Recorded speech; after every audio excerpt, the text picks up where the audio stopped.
Authenticity. See, I love this topic, and here's why. I was having a conversation with Dick Costolo. He's a former CEO of Twitter. He was the CEO at the time, and we were talking about how there's so many different movies and autobiographies of these amazing CEOs of fantastic Fortune 100 and 500 companies. And what we're doing is we're meeting these people, we're reading these books, we're watching these movies, and we're putting these people in these boxes. We're saying, okay, well, this person acts like this, they lead like this, or they, walk like this. And we try to see if we can fit into that exact same box as that person. We want to act like them, have their mannerisms, because if we're able to fit in that same box that they fit in, then we can be as successful as they are.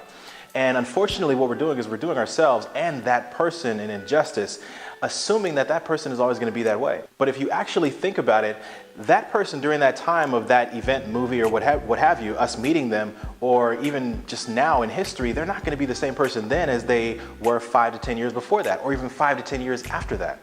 See, they're always evolving, and we as people are always evolving. And so we can only evolve our authentic self. We can't evolve the mimicking or acting like someone else. So instead of looking at it and saying, okay, well, I'm in the car business, so if I act like the CEO of GE or the CEO of Nissan, then I'll be as successful as that person. Or if I'm in tech and I act like the CEO of Apple or act like the CEO of Facebook, then I'll be as successful as that person. But instead, or if I'm in fashion, if I act like this person or that person. But if I say, okay, you know what, I'm gonna be me.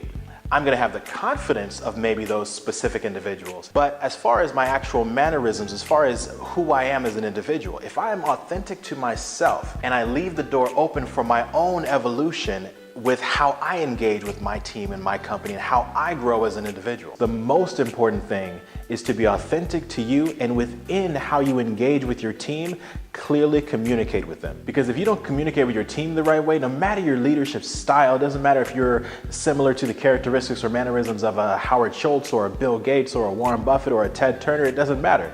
Because if you can't clearly communicate, then the challenges of your business are going to be a whole lot deeper than who you sound and act like. Because clear communication manages the expectations that you have as well as your team has, and that way we can all move forward on the same page to create a successful business.